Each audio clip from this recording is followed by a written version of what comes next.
متفائل، يعني قلقان كلنا قلقانين الحقيقه، بس متفائل جدا ان شاء الله باذن الله. هنقابل مين بعد كده مش قضيتنا، خلينا في ايران وخلينا نتكلم هنقدر نعمل معاها ايه، لان كل مكسب وكل خطوه بتاخدها نفرح بيها. سيبك بقى من اللي بعد كده. في واحد كاتب امبارح كان كاتب يا جماعه نهائي كاس العالم امتى؟ حقيقي احنا عندنا حاله من طب وليه ما نوصلش نهائي كاس العالم؟ ايوه ليه؟ ايه المشكله؟ بس استنى، يعني خلينا ناخدها واحده واحده وخلينا نمشي خطوه خطوه ومباراه مباراه. والنهارده بينورنا في الاستوديو لتحليل الماتش اللي فات توقعات او قراءه الماتش القادم الاستاذ محمود حافظ محلل الكره العالميه. استاذ محمود منورنا. اهلا بحضرتك استاذ زينب، برحب بيك بكل الساده المشاهدين. ومبروك لمصر الماتش اللي فات. يا رب تكمل بس على خير والفرحه حلوه واحنا نستحقها بجد، لان احنا يعني انتظرنا الفوز ده بقالنا كتير يعني، وان شاء الله القادم افضل يعني. امين يا رب. استاذ احمد حربي الناقد الرياضي. استاذ احمد منورنا. اهلا بيكي، حضرتك منوره الدنيا كلها. برحب بيكي وبكل الساده المشاهدين وبالاستاذ محمود، وان شاء الله نتمنى تكون حلقه جميله نستفيد بيها باذن الله. امين يا رب. تمام. طيب عندنا فاصل، نروح لفاصل. لسه الفاصل، خلينا بقى ندخل على طول في الموضوع ونتكلم عن اللي احنا كنا بنتكلم عنه قبل الهوا، اللي هي مصر كلها بتتكلم عنه دلوقتي، احتمالاتنا. لسه امبارح حد كاتب يا جماعه ده في 476 احتمال هنقعد نتكلم فيهم. عايزين النهارده نشوف ايه ال 476 احتمال بتوعنا، لو طلعت اول، لو طلعت تاني، لو طلعت تالت، وايه الافضل لك وايه الاحسن لك وايه الاسهل لك، سواء في دور 32 او لو ربنا اكرمك للدور ال 16. طيب. استاذ محمود بعد اذنك. اتفضل. للاجابه على السؤال ده يعني وقت الحلقه هيبقى حاجه، وما بعد الحلقه وما بعد يومين من دلوقتي حاجه، لحد نهايه دور المجموعات. لكن في طريق مرسوم احنا نوضحه للساده المشاهدين دلوقتي، ده بنسبه تقترب من ال 99% يعني. ده طريق مرسوم في حاله لو انا اتاهلت ايه؟ لو اتاهلت اول، لو تأهلت تاني، لو تأهلت تالت. تمام. طب نروح للاحتمال الاول اللي احنا يا رب نتأهل اول، عشان طريقنا مش هيكون سهل، لان طبعا كل ما الفرق بيتم عايز اقول تصفيتها كده بالبلدي يعني، تمام، بلغه الكوره، ان انا خلاص يعني الدور اللي جاي ده خلاص الفرق القليله، مش عايز اقول قليله فنيا، بس اللي هي اول مره مثلا بتشارك او اللي ما عندهاش مثلا باع كبير في كاس العالم، هيكون خلاص مهمتها انتهت في كاس العالم، او ظهورها المشرف انتهى في كاس العالم. فالفرق اللي جايه لك دي مش ظهور مشرف، خصوصا في دور ال 32. ده كاس العالم الحقيقي، لانه كاس العالم في مسماه القديم او في نظامه القديم يعني كان 32 فريق. فبدايه كاس العالم الحقيقيه هي من الدور ده، واحنا لينا معاه تاريخ مش حلو، ان احنا دايما ما كناش بنتاهل للدور الايه؟ الدور اللي بعديه. طيب في الحاله دي لو احنا تاهلنا في المسار ده او المسار الطبيعي، ان احنا في المجموعه جي اللي معانا بلجيكا ومعانا باقي الفرق بتاعتنا ايران ونيوزيلاند، تمام؟ في الحاله دي احنا بنواجه مجموعه من الفرق مترتبه كده على ترتيب معين. في حاله لو احنا تاهلنا كاول هنواجه يا اما ثالث المجموعه ايه، تمام، اللي فيها طبعا المنظم، تمام، واحد من المنظمين، تمام، او نواجه ثالث المجموعه اي، او ثالث المجموعه اتش، او جي، او دي لنهايتها يعني يا اي او جي، اسف يعني. ده بالترتيب كده، يبقى نقولهم تاني: اي، اي، اتش، طب ما تقول لي اسماء. جي او اي وبعد كده جي، ما احنا بنشرحهم وبعد كده نقول الاسماء. طب المجموعات نفسها بقى عباره عن ايه؟ عندنا هنا المجموعات عشان احنا بنسميهم الاول زي ما موقع فيفا منزلهم بالظبط، والكلام اللي احنا بنقوله ده وفقا لموقع فيفا، يعني احنا مش بنقوله اجتهادا من عندنا، لا، ده موقع فيفا نفسه قايل الكلام ده. في الحاله دي احنا دلوقتي النهارده هنيجي نلعب مثلا مين؟ يعني مثلا انا اقول على المجموعه مثلا ثالث المجموعه ايه؟ تخيلي معايا اول حد كده هيجي في بالي مين؟ هو تشيك. الناس كلها راحت ايه ده مصر هتلعب تشيك، خلاص احنا تاهلنا. هو مش شرط على فكره، يعني احنا بالنسبه لنا احنا مصر هي بنسبه كبيره ممكن تقابل تشيك، بس هي تشيك هتعمل ايه في مباراتها؟ تمام؟ يعني احنا النهارده بنيجي نتكلم مثلا عن جنوب افريقيا عندها حظوظ على فكره برضه، يعني وارد على فكره تطلع جنوب افريقيا تالت، وارد الاثنين يتعادلوا ما يطلعوش اصلا من المجموعه دي. في الحاله دي بروح للمجموعه الايه اللي بعد منها. المجموعه اللي بعد منها ممكن تكون مين؟ ممكن تكون سويسرا. وفقا للنتائج الحاليه معايا البوسنه اتاهلت ثالث رسميا خلاص، فانا كده ممكن اواجه البوسنه على نفس الترتيب اللي انا ماشي عليه. طيب في الحاله اللي بعدها هواجه مين؟ هواجه واحد من مجموعه مين؟ خلاص هعدي امريكا وهعدي المانيا، هروح للمجموعه اللي بعد منها. ممكن ان انا اواجه واحد من مجموعه اسبانيا اللي فيها اسبانيا واوروجواي والراس الاخضر والسعوديه. السعوديه على الورق ما فقدتش الامل، على الورق عندها نقطه تقدر ان هي تحصد مباراتها مع الراس الاخضر صعبه جدا، او الكاب فيردي يعني، تمام، صعبه للغايه، تمام. والراس الاخضر انا كنت براهن عليها من اول البطوله انها هتعمل بطوله استثنائيه، لانه منتخب يستحق مع مدير فني وطني، فريق مش حديث العهد، لا تكوينه كويس يقدر ان هو يواجه خلال الفترات القادمه. وارد جدا اقابل كاب فيرد وتبقى مواجهه افريقيه خالصه، وارد جدا اقابل مواجهه افريقيه اسيويه عن طريق ان انا اقابل منتخب السعوديه في حاله لو طلع منه ثالث، ولا الاحتمال الايه رقم 3 معايا. نيجي للاحتمال اللي بعده، ان انا ممكن اواجه بقى اللي انا ما بحبوش والناس كلها متخوفه منه، السنغال. اللي هي احنا برضه المجموعه. انا السنغال دي بالنسبه لي مفاجاه، يعني انا مستغربه جدا. خليني اقف هنا وهرجع لحضرتك برضه استاذ محمود. خلينا ندخل في السنغال، لان برضه السنغال دي بطل افريقيا واحنا حظنا فعلا على طول معاها مش احلى حاجه، وفرقه قويه حقيقي يعني. واللي بيحصل النهارده في الخساره مرتين، مع العلم ان هي بتلعب كويس. يعني انت لو شفتها مع فرنسا في الشوط الاول قبل ما يبداوا يجيبوا فيها الاجوان بتلعب كويس جدا. فايه اللي حاصل؟ يعني انت حضرتك شايف ايه اللي مغير السنغال كده؟ مخليها يعني مهدده اصلا ان هي ممكن تبقى اليمينيتد يعني. بالظبط، هي السنغال واداء السنغال عليه استفهام، علامات استفهام كتير، وفي مفاجات كتير. الناس كانت مستنيه من السنغال اكتر من كده. هم كانوا بيلعبوا الماتش الاول، ماتش الافتتاح، ماتش فرنسا، بذكريات الماتش اللي فات اللي كسبوهم 1-0، وكانوا يتمنوا ان السيناريو يتكرر تاني. لكن فرنسا واخده الموضوع بجديه. احنا بنشوف فرنسا من اول يوم يعني من افضل المنتخبات في العالم، من المنتخب المرشح الاول مع المانيا واسبانيا بخلاف البرازيل والارجنتين. فهم بيقدموا كره كويسه. السنغال في دروب من ساعه نهائي افريقيا. انا حاسس ان في دروب في الاداء، وحاسس ان في مشكله جوه الاتحاد نفسه، لان لسه الازمه قايمه، لسه مش عارفين مين البطل، مش عارفين البطل المغرب ولا البطل السنغال لحد دلوقتي. مستنيين حكم الكاس، المحكمه الرياضيه، لان اتكلمنا في الموضوع ده اكتر من مره. يعني ده ممكن يكون موترهم، مخليهم ما بيلعبوش لعبهم يعني. ده انت شايف كده؟ وانا شايف ان في مشكله برضو بين اللعيبه والمدرب. انا شايف ان فنيا منتخب السنغال مش ده اللي نعرفه، او مش بنفس القوه ومش بنفس الشراسه. هم بيحاولوا كتير، بس للاسف يعني الناس كانت مستنيه منهم اكتر من كده. السنغال من المنتخبات القويه. لو في 10 منتخبات من افريقيا، اعتقد السنغال من اول 3 مرشحين طبعا، مع مصر ومع المغرب. ان هم يتقدموا لابعد نقطه في المونديال. احنا نتمنى في كل الاحوال. احنا المفروض ان احنا متصدرين المجموعه، المفروض ان احنا بنلعب كابطال حقيقيين في تاريخ افريقيا وفي المونديال. احنا عايزين نخلي التجربه رائعه، عايزين اول تجربه واول فوز يمتد ونكمل بيه الادوار اللي جايه كلها، كل الادوار الاقصائيه ان شاء الله باذن الله. احنا مستنيين ان المنتخب يكون الاداء بتاعه اكثر تطورا من كده. احنا بنشوف جمل كتير حلوه جدا، وبنشوف اداء حلو دفاعي وهجومي. في بعض الاخطاء بس الفنيه او بعض الملاحظات دي سهله ان هي تتعالج. اكيد الكابتن حسام واكيد الجهاز الفني كله شغال عليها، اكيد بيشوف الحاجات دي. واكيد في ماتش ايران احنا نتمنى ان احنا نتدارك الشوط الاول بتاع نيوزيلندا.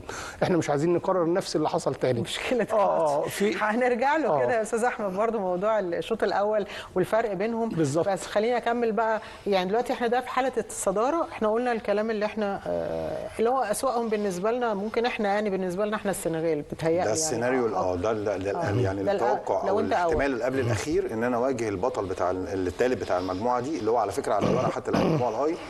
فريق السنغال حتى الان يملك، على فكره الناس تقول لك ازاي عنده 0 من النقاط، ما انا لسه لازم استنى نهايه الجوله. هيلاعب مين الثالث؟ العراق. ودي بقى يعني مواجهه ما بين الاثنين، عندهم فرصه على فكره. الاثنين عندهم فرصه طبعا، بس يعني هتبقى مواجهه شرسه جدا يعني. طبعا. وعلى فكره منتخب العراق كويس جدا على فكره، مش من المنتخبات الضعيفه طبعا. يعني تمام. ففرصه للسنغال ممكن تقابل مصر. هل بقى طار بايت معاهم نشوف الاخبار ايه؟ يعني ان شاء الله الدنيا مصر، وان شاء الله احنا يعني عندنا 100,000 حاجه اوبشن قبليهم اهو يعني عندنا كتير. والاحتمال بقى الاخير في الصداره ان احنا نواجه بطل الثالث من بطل المجموعه، يعني اللي هو الارجنتين. خلاص الارجنتين كده الاول، يعني بغض النظر عن نتائجها في المباراه الاخيره. اللي هو ممكن يبقى مين؟ ممكن يبقى بنسبه كبيره هيكون الجزائر، لان خلاص الاردن خلاص يعتبر خرجت بره الحسبه دي. تمام. ده احتمال على فكره قائم ووارد جدا احد الاحتمالات. بس طبعا هي صعبه قوي انها توصل للجزائر. يعني احنا مش هنعدي كل الاربع احتمالات الاولانيين دول وتوصل في النهايه لده. بمناسبه السنغال برضو اعقب يعني كلام زميل احمد، النقطه دي مهمه قوي. فريق السنغال انا اشعر كده ان بابي ثياو المدير الفني داخل البطوله مش مركز، انشغل اكتر بالتصريحات الاعلاميه. الفريق متوسط اعماره كبير، تراجع رهيب، انشغل بحاجات كتيره قبل البطوله. في ثقه عمياء في الفرقه ان هي تقدر تروح لبعيد في كاس العالم، وده اللي خلانا اتصدمنا في مستواهم. خساره مباراتين. انا معاك ان المجموعه بتاعتهم صعبه جدا على فكره، يعني صحيح. النرويج وفرنسا. انا فرنسا معاك تمام، بس النرويج ما تخيلتش ال3-2 دي برضه. بس هي كمنتخب لا يعني مرشح. انا شفت يعني المباراه الحقيقه، يعني الدفاع اخطاء قاتله. لا لا لا لا لا طبعا. مش ما هو معانا ليه بقى؟ خالص بنحس يعني. ان في قله تركيز. ما هو اللعيبه نفسها بتستمد تركيزها. يعني اخد من طرح حضرتك نقطه دلوقتي بتاعت نيوزيلاند في الشوط الاول. مصر الشوط الاول كانت عامله ازاي؟ والشوط الثاني تحس ان في حاجه اتقالت ما بين الشوطين، لا في قفل الباب وفي محاضره اتعملت محترمه. عايزه اتكلم على مصر بس خلينا اقول سريعا كده. طيب لو انا طلعت تاني وتالت يعني ايه السريع؟ في برضه حالات معانا تانية بالنسبه لنفس المجموعه بتاعتي انا. في المجموعه دي لو انا طلعت كده، عايزين بس ننوه حاجه عشان الناس تبقى عارفاها معانا الساده المشاهدين، يعني ان التاني بيقابل التاني. تمام؟ يعني انا لو طلعت تاني فانا هواجه مين؟ يعني ما فيش احتمالات ان انا اواجه اول. يعني تمام؟ كويس. الاول ده في حاله انا طلعت ايه؟ طلعت تالت. يعني تالت من ضمن افضل توالت. وده طبعا بيدي افضليه للمتصدر لانه هو حقق اكبر عدد من النقاط. تمام؟ في حاله المجموعه دي هنقولهم برضو بالترتيب المجموعات ان انا ممكن اقابل مين. تمام؟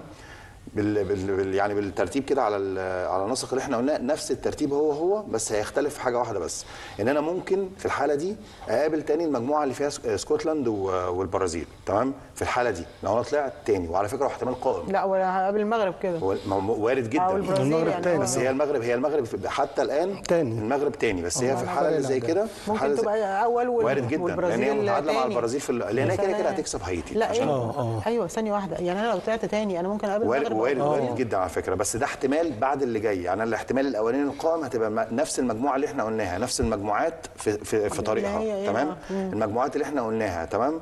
بس بتتغير في حاله التاني. تمام؟ اللي هو تاني المجموعه الاولى ان هو ممكن جدا يكون كوريا الجنوبيه حتى الان على الورق. تمام؟ او تاني المجموعه الثانيه اللي بعديها اللي هي مجموعه بي، وهو فريق كندا اللي هو خلاص تاهل رسميا. وده برده مسار كويس جدا انا اتمناه على فكره. تمام؟ بس ده هيصعب في دور ال 16. هيخلي مسارك بقى في طريق فرنسا. لان على فكره احنا بنقول الرسم بتاعنا دلوقتي وانت طالع اول غير وانت طالع تاني غير وانت طالع تالت.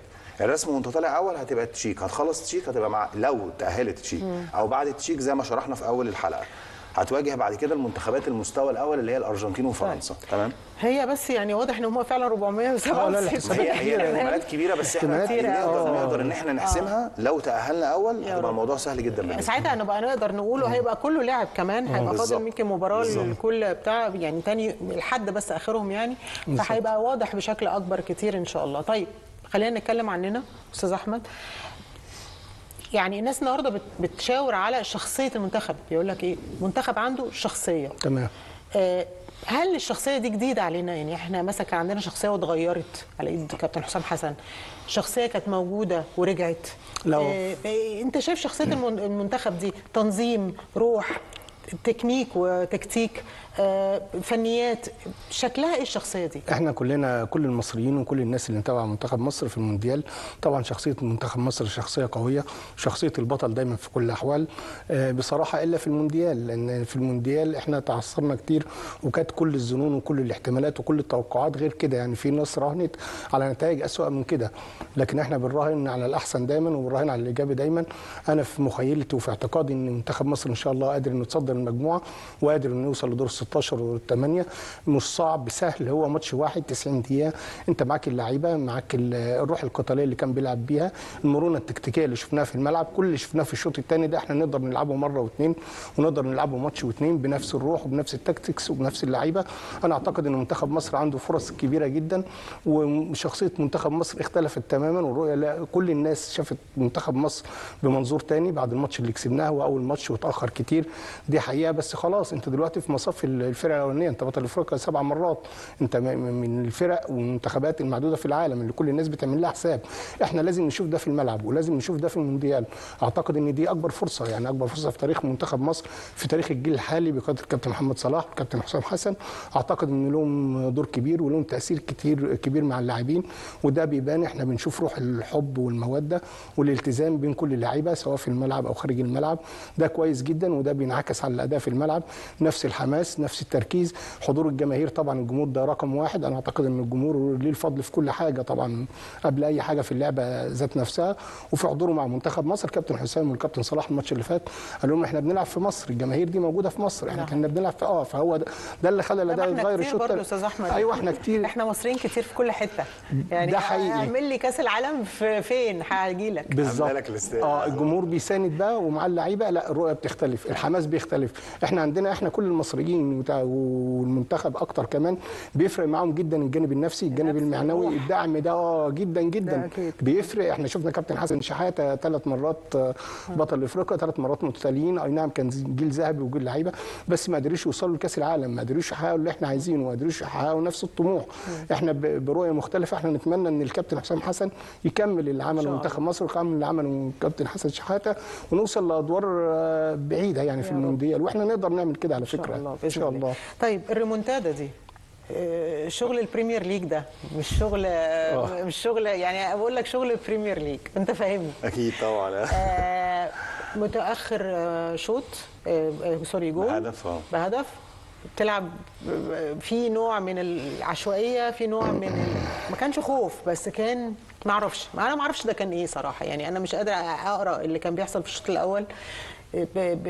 صناعه الهجمه بتاخد 60 ساعه زي القديم بقى، على قديمه بقى يعني على قديمه قوي بقى، ونرجع ونطلع ونرجع ومش عايزين نطلع من بره نص ملعبنا، وهم في الاول كانوا واقفين على فكره مستنيينا بالظبط يعني كتير، قعدوا كتير قوي، الماتش كان ممل جدا في الاول، وبعدين قال لك هو ده اللي يفرق انت بقى فيلا فجابوا جون. انت فعل ولا رد فعل؟ انت بتستنى هو بيستنى يشوفك هتعمل ايه، ما هو وبناء عليه وبناء عليه بالظبط، وانا ما اعرفش كان مالي فايه اللي حصل وازاي اتغيرنا وشخصيتنا فعلا اتغيرت وطريقه لعبنا وجمل فجاه ظهرت.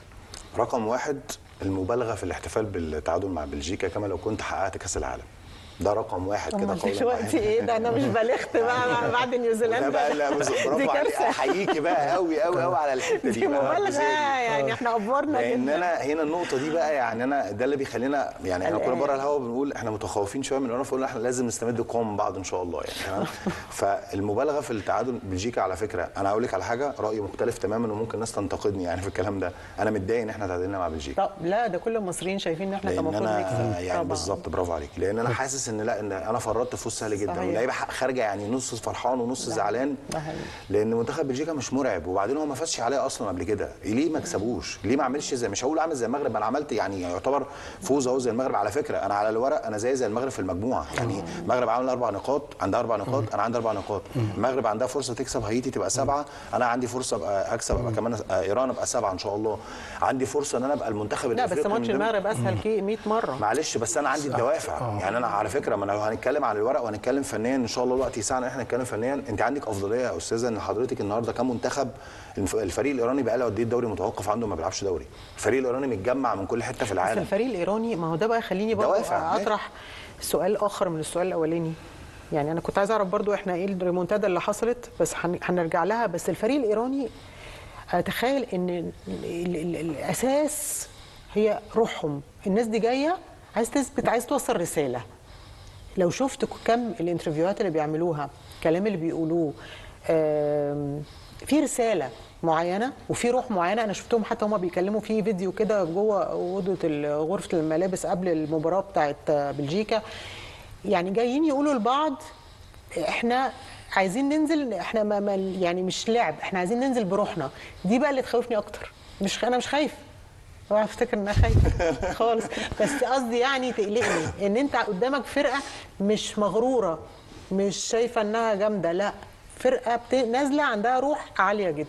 وهستمد من كلامك ده نقطه مهمه جدا، يعني ايران بتلعب البطوله دي كما لو كان عندها هدف اخر غير كره القدم. ما هو ده بقول لك رساله، عشان نكون متفقين يعني صحيح. هي عندها فعلا انا اتفق معاكي في دي تماما يعني، وهذهب معاكي بما هو ابعد من ذلك كمان، ان هي عندها فرصه تاريخيه انها تتاهل للدور القادم كاحسن توالد، حتى لو اتعادلت مع منتخب مصر، لان هي عندها 3 نقاط هي ما خسرتش، ودي نقطه انت قلتيها عجبتني جدا ان هي ما خسرتش حتى الان، وعلمتي عليها كده بين قوسين ايران ما خسرتش، فلازم اللمبه الحمراء تنور عندي كده، خلي بالك الارم كده ان انا اواجه منتخب جايب البلدي كده مقطع بطاقته، مش ما عندوش مشكله هيلعب قدامي لعب يعني بيستموت على الكوره، يتعرض لضغوط كتيره جدا فبيرد في الملعب يعني بالظبط. استاذ احمد برضو، هو ايران مش قاعده في امريكا زينا، لا ده لسه حالا، لا هو حصل تحديث بقى، حصل تطور في الموضوع ان هم كلموهم قالوا لهم انتوا ممكن تروحوا امريكا الاربعاء النهارده وجم في المطار احتجزوا لاعب ومساعد المدرب، فده عامل مشكله. ده مين اللاعب؟ من 5 ساعات، ده اللاعب ده اهم لاعب فيهم، المهاجم بتاعهم احتجزوه؟ مهدي ترامي، طبعا المهاجم بتاعهم بتاع اللي كان ترامي ده لاعب، ده يعني مهاجم واهم لاعب، احتجزوه عشان التاشيره وبتاع، وفي مشكله والمفروض المفروض ان هم هيخلصوها مع الجهات. بالظبط. هم مستنيين، والبيان يمكن لسه بيان رسمي من الاتحاد الايراني بالكلام ده دلوقتي، بيقولوا انهم احتجزوه، ان هي المعامله لسه في المطارات فيها مشكله وفيها ازمه، حتى التاشيرات، لانهم كانوا بيروحوا على يوم الماتش، لكن النهارده قالوا لهم لا، انتوا هتروحوا قبل الماتش بيوم او يومين، الاربع لسه الماتش فجر السبت، فهو ادوهم مهله، بس واضح انه فخ او كمين، فمش عارفين بقى لسه هل فعلا هيسمحوا له ان يعدوا وهيسمحوا بالتاشيره. انت شايف ان الضغوط اللي بيتعرضوا لها دي، انت لو مكانهم مش دي تديك دفعه اكتر؟ بالظبط. بالظبط. هي هنحاسب على فكره على الكلام ده. بالظبط. هو سلاح ذو حدين. احنا اللي هنحاسب. هو سلاح ذو حدين زي ما الاستاذ محمود قال. ممكن تاثر على نفسيتهم، ممكن تاثر على معنوياتهم، ممكن زي ما حضرتك بتقولي هم ياخدوها تحدي. هم فعلا واخدين الموضوع معركه وروح، وده اللي بان من تصريحاتهم وتصريحات اللعيبه والمدرب في المؤتمر الصحفي ومن بعد الماتش اللي فات، ان هم فعلا حتى بعض المسؤولين في ايران يعني علقوا على الصوره اللي هي كانت اخطر كوره، الكوره الهجمه بتاعت بلجيكا اللي كانت جون يعني، الجون صدها على مرتين وخمس لعيبه في المرمى، فبيقول لك احنا بندافع كده واحنا بنحمي كده. فالموضوع زي ما بيقول الاستاذ محمود ليه ابعاد ثانيه غير رسالة غير الرياضه، رساله وبتاع، فهم واخدين فعلا الموضوع معركه، واخدين الموضوع بحماس، نفسهم يتاهلوا. طبعا منتخب مصر او مباراه المنتخب المصري تعتبر الفرصه الاخيره بالنسبه لهم، فهم هيقاتلوا عليها، الماتش مش هيكون سهل. منتخب ايران من المنتخبات الصعبه جدا، بيتميز طبعا اجسام اللعيبه بتاعته، عندهم بنيه قويه جدا في الالتحامات وفي الكور العاليه نفس نيوزيلندا، ويمكن في صعوبه اكتر منهم كمان لان عندهم سرعه، عندهم حارس مرمى مميز جدا، عندهم الدفاع مميز في كل الكرات العاليه، صعب انك تجيب فيهم كوره او جون بالكرات العاليه. هو انت عشان تكسب ايران لازم تلعب بسرعه، لازم تلعب على الارض، لازم نلعب اللي لعبناه الشوط الثاني. اكيد. ما هو نرجع بقى للشوط الثاني، ايه اللي حصل معانا الشوط الثاني؟ رقم واحد يعني حسام حسن اول حاجه بتميزه بعيدا عن الفنيات يعني هي الروح، تمام؟ فعشان نكون متفقين اللعيبه دي اتعرضت يعني دش ساخن كده وبارد في نفس الوقت، عمليه بسطره كده اللي هو فوقه. هو حتى طلع يتكلم في المؤتمر الصحفي بعد او في لقاء صحفي يعني على احد القنوات، وقال ان هو قال لهم بصوا الناس اللي جايه احنا بنلعب في استاد القاهره، يعني مش بنلعب في فانكوفر مثلا في كندا، لا احنا بنلعب في القاهره، فلازم نعمل حاجه، تمام؟ ومش هنروح الناس دي زعلانه. وواضح ان كان في رسائل اشد كمان وتعنيف اكبر، لان في حاله كان انا اللي شاف المباراه يعني اللي شاف الشوط الاول حماده والشوط الثاني حماده ثاني خالص. في حاله من اللامبالاه، من الاستهتار، اللعيبه كمان اتسربعت كمان بعد الهدف، فظهر توتر اكتر، ظهرت مساحات.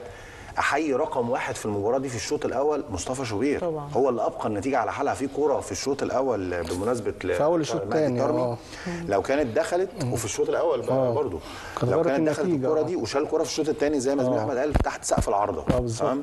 الكورتين دول غيروا مسار المباراه، لا قدر الله لو كنا 2-0 كان صعب جدا ترجعي في المباراه.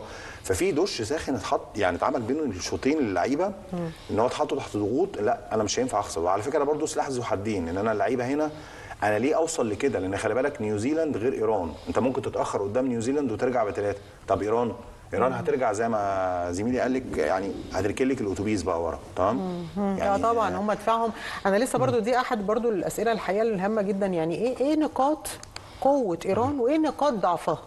يعني من مشاهدتنا ليها سواء في الرسمي او في الودي على فكره، يعني ايه النقاط القوه؟ حضرتك قلت لي نقاط القوه اجسامهم طبعا هم بيلعبوا ايه تاني غير فكره الالتحامات والاجسام؟ حضرتك شايفها نقاط قوه لابد ان احنا ناخد بالنا منها. لا هو ضعف منتخب ايران هو منتخب جماعي، منتخب بيلعب بروح عاليه جدا. احنا عندهم حارس المرمى مميز جدا جدا علي رضا، يعني 40 سنه واخد رجل المباراه في الماتش الاخير. عنده الدفاع برضو الدفاع مميز، عنده اكتر من لاعب في اكتر من مركز، بيلعب على الجماعيه، كل المنتخب بيلعب بجماعيه، بيطلعوا سوا وبيرجعوا سوا، وده اللي مميز منتخب ايران. انا اتمنى ان منتخب مصر يكون في حل، سواء انت متصدر بلاش الاستعجال، انت العب بسرعه، بس في فرق بين الاستعجال والسرعه. انت العب بسرعه والعب على الارض والعب كويس وحاول انك تكسب، بس انت متصدر مش هتخسر، ولو خسرت لا قدر الله مش هتخرج ولا تودع البطوله. هو منتخب مصر رسميا يعني برضو براحتك جدا. الضغط النفسي جداً. على هم محتاجين الفوز اكتر من المنتخب، ده حقيقي يعني والتعادل هيكون بالنسبه لهم اسوأ من المنتخب، ففي كل الاحوال هم اللي هيحاولوا يهاجموا، وهم اللي انت ممكن تستغل ده، وانت عندك سرعات، عندك صلاح وعندك مرموش وعندك زيك وعندك هيثم حسن، عندك اكتر من واحد عنده سرعات بتعمل تحولات، بس اهم شيء يكون بعيد عن البطء. انت بتشوف اللعيبه سواء من الدفاع او نص الملعب او من الخطوط، كابتن حسام اكيد هيركز على دي واكيد هيلعب عليها. يعني صلاح مميز جدا في الانطلاقات ومميز جدا في نفس الكلام مرموش وزيكو وفي تبادل الادوار، ده هيديك افضليه كبيره جدا جدا. انت مش لازم تلعب على الاستحواذ، انت ممكن تكسب من اقل استحواذ، ممكن تكسب. انت عايز ايه من الماتش؟ انت داخل عايز ايه من الماتش؟ عايز تتعادل، عايز تكسب، عايز تخسر، عايز تبدا تهاجم، عايز تستنى، عايز لا، كل دي احتمالات. كابتن حسام حسن عايز يكسب، ما هو عايز يكسب بقى من حساباتنا. ايوه كلنا عايزين ولو نكسب. تعادلنا ولو خسرنا ماشي، هتكسب ازاي بقى؟ انا متاكده ان هو عايز يكسب. لو لعب تقسيمه هتلاقيه بيلعب على الفوز يعني. يعني هم حتى بيقولوا عليه هو كشخص. ايوه هو عنيد ما بيحبش يخسر. هو حتى لو بيلعب خماسي دي حقيقه بيبقى زعلان قوي لو خسران. ودي ميزه كبيره جدا يعني. دي ميزه انا بشوف كل الاشخاص اللي كده مميزين، او حتى لو لعب، حتى لو خارج المنافسه، حتى لو ودي ما ينفعش تخسر. انا معاه في كده، بس انت ازاي بقى؟ انت هتمسك الاستحواذ وتمسك الكره وتهاجم، ولا تستنى تديهم الاستحواذ تلعب عليهم وتلعب هجمات مرتده وتلعب عليهم وتلعب؟ هو ده المهم. ده انت هتطبقه ازاي وهيمشي في الملعب ازاي؟ اعتقد ان الكابتن حسام عنده اوراق كتير جدا وعنده ناس احنا لسه ما شفناهاش اكيد. وعندنا لعيبه تاني اعتقد انها تقدر تصنع الفارق، واعتقد ان في الملعب زي الاحتياطي اعتقد نفس الجوده ونفس اللعيبه. احنا برضو دي من النقط المهمه عندنا الحقيقه، انه لو تفتكروا يعني دايما لما كنا بنتكلم عن منتخب مصر اقول لك ايه، ان الاساسيين اللي في الملعب هم الاهم. هنزل مين يعني؟ هينزل مين يعني؟ لا، المره دي يا جماعه عندنا دكه قويه، واثنين وثلاثه واربعه، بنقول طب ما تنزل ده، طب ما تنزل صحيح. ده عندك دكه قويه، ودي احد اهم مصادر قوتك كمنتخب.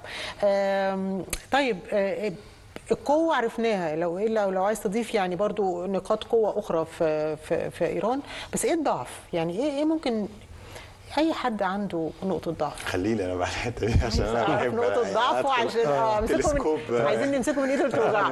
نمسكه من ايده اللي بتوجعه بالظبط كده. هو زي ما استاذ حربي قال، يعني قال لك الطرمي مهدي طرمي هو لاعب مميز جدا، والجناحين عندهم مميزين، رضوان تمام، بس عنده مشكله في نص الملعب. قدوس وعزة الله لما بيطلعوا بيسيبوا وراهم مساحات، تمام، وهو قلب الملعب، منطقه مكشوفه دايما، وممكن معركه الوسط دي هي اللي تحسم. الاقل يعني توتر والاكثر هدوءا والاكثر ثباتا على ارض الملعب هو اللي يقدر يحسم معركه وسط الملعب، خصوصا ان انا عندي عناصر زي ما حضرتك تفضلتي وقلت كده. في السابق ما كانش عندي مميزات، دلوقتي انا عندي عناصر كمان وعناصر فرديه، وعندي سرعات، وده اهم عيب في دفاع المنتخب الايراني هو البطء. عندي 2 اخلي بالي منهم والعب عليهم. نعمتي 19 وكان عيني 13. هو دايما بيقفل ورا، يعني الخلف عنده يعني في الدفاع ب5، مش بيلعب ب3 زي مثلا في بعض الاحيان. على فكره حسام حسن عملها كتير، جرب 3 ونهى على فكره مباراه نيوزيلاند ب3، تمام. لكن احنا هو عكسك بقى خالص، هو بيلعب ب5 عشان يقفلك زي ما قلت لك، يركن لك الاتوبيس، بس رغم كده عنده بطء في الارتداد. مين اللي يقدر يضرب لي البطء في الارتداد ده؟ عندي صلاح، عندي مرموش بسرعتهم ما شاء الله، عندي بقى لاعب دي مباراته زيكو وهيثم حسن.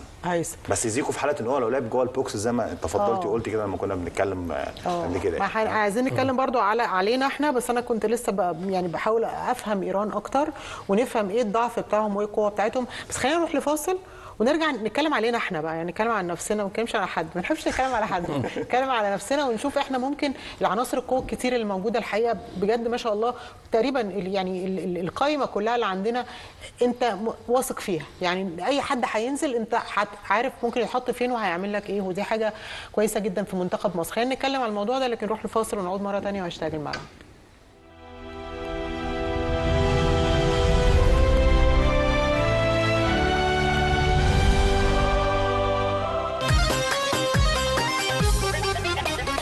مصر يا أم الدنيا، الحلم بقى قريب، ارفع علمك عالي، مصر جاية بقوة، يا مصر يا أم الدنيا قوليلي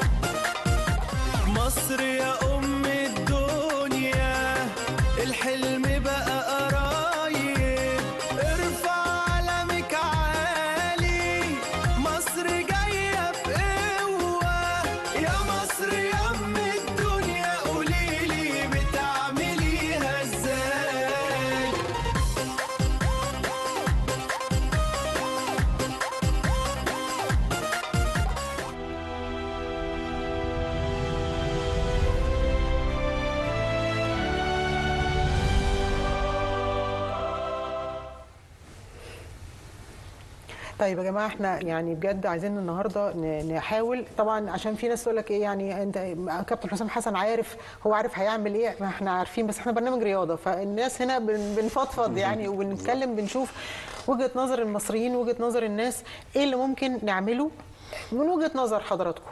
يعني وارد ان كابتن حسام يبقى عنده، لان هو بصراحه يعني في بعض في مباريات كان بيخدعنا شويه في حاجات، وكان بيبقى ليه حق فيها. يعني هو نفسه يعني هو نفسه كمدرب تطور جدا الحقيقه. يعني انا اتخيل ان كابتن حسام اكيد تطور بجد يعني أكيد طبعا. ما شاء الله عليه.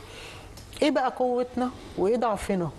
يعني النقاط المهمه اللي لازم نركز عليها برضو وانت بتلعب ايران. خلي بالك انت المنافس اللي بيحدد لك انت هتعمل ايه، فهتلاعب ايران، ايه قوتك اللي هتلاعب بيها ايران، وايه يعني نقاط ضعفك اللي لازم تخلي بالك منها. رقم واحد، يعني مش عايز ابالغ في الدفاع. يعني انا هعمل طبعا احترام كامل للمنتخب الايراني، لكن انا مش عايز ابالغ في الدفاع، عايز العب بتوازن، العب بشخصيه المنتخب من الشوط الاول، احط تحتها كل الخطوط اللي في الدنيا، عشان احنا مشكلتنا دايما في الشوط الاول في البدايه، وشفناها في مباراه نيوزيلاند الاخيره.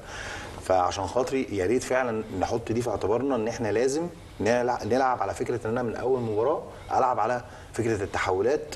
لو عايز اسيب له الاستحواذ انا ما عنديش مشكله، بس مش طول المباراه، لان المنتخب الايراني على فكره لو هسيب له الاستحواذ، وعلى فكره ما عندوش الملكه دي. يعني هو كفريق هو دايما بيلعب على فكره. طب انا ممكن العب كده فعلا، طب انا ممكن العب اللعبه بس دي على فترات، على فترات ودي هتربكه على فكره، لان هو المدرب بتاعهم عامل حسابه ان هو هينزل يدافع مرتدات ويلعب على المرتدات في دار الدفاع، لان هو عارف ان احنا عندنا بطء، سنه بطء عند ياسر ابراهيم.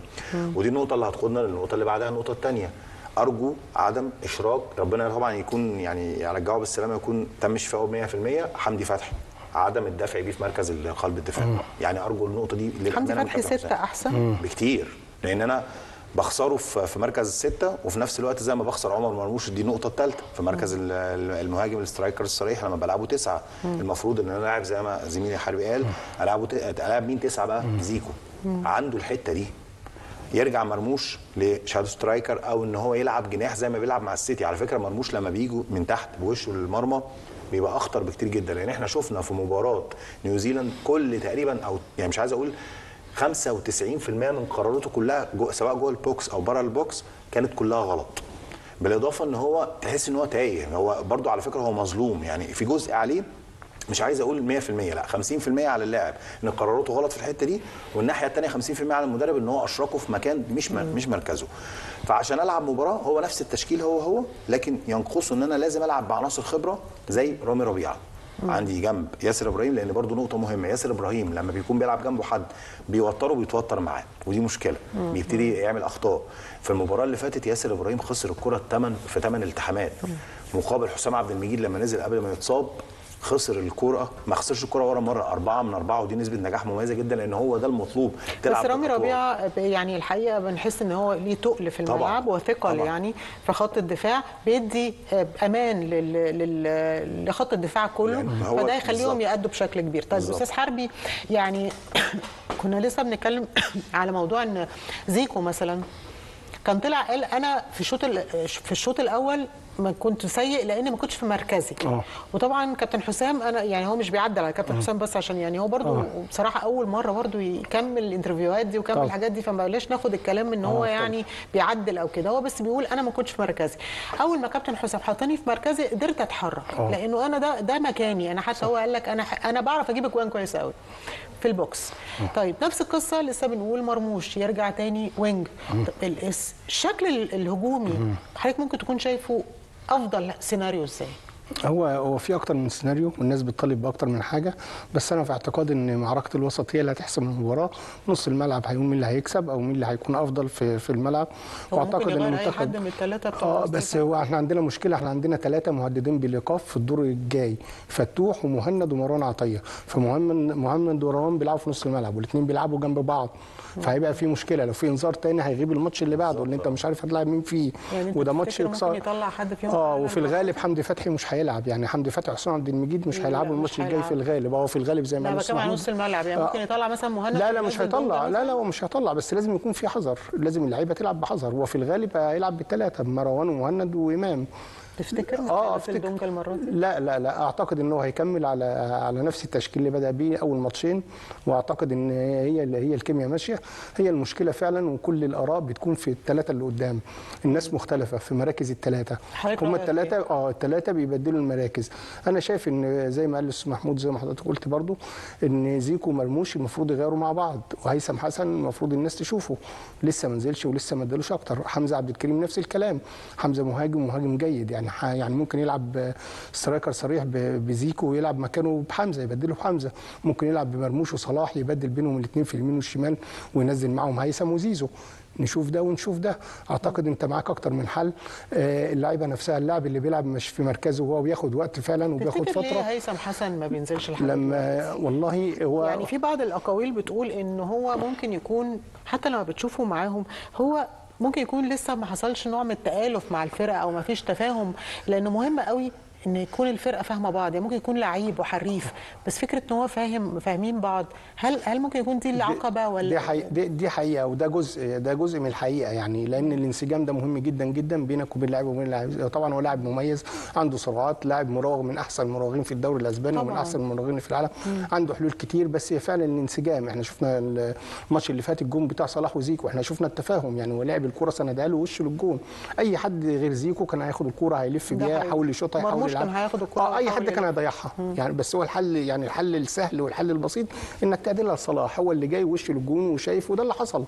ده اللي حصل من بين ثلاثه، والحارس حط الكوره بالمناسبه يعني بسرعه. دي الجون ده عارف لما بيقول لك كوبي بيست، كوبي بيست دي اللي هي ايه، قص ولزق من جون في ليفربول ما بين صلاح وفيرمينيو. بالظبط. ولذلك الناس كلها قعدت تقول صلاح هو اللي محفظ دي ده بنفس بالظبط. حتى جابوا فيديو كده حاطين الجونين فوق بعض. حصل دي حقيقه. بس هو في تفاهم بين صلاح وزيكو يعني، حتى من قبل الماتش. ده حاجه كويسه، وده اللي بيخلي وده اللي بيخلي الكابتن صلاح، اللي بيخلي الكابتن حسام سوري يثبت على الثلاثه دول ويركز مع الثلاثه دول. هو عايز يلعب بيهم وعايز يكمل بيهم، وهو شايف ان زيكو بيسند كويس، بيرجع يدافع. شايف ان زيكو متفاهم مع صلاح، مع مرموش، عنده الباص بسرعه، هو هداف، بيلعب برجل اثنين كويس، بيلعب هيدرز كويس. يعني شفنا الجون من لمسه واحده. في ناس بتقول لك ابدا بتريزيجيه المره الجايه، شايف ايه؟ انا شايف صعب. لا، تريزيجيه هيكون صعب. انا شايف ان تريزيجيه بديل افيد، وزيزو بديل افيد، وحسب النتيجه. هم لعيبه كبيره الاثنين وممكن يغيروا النتيجه في اي وقت زي ما حصل الماتش اللي فات.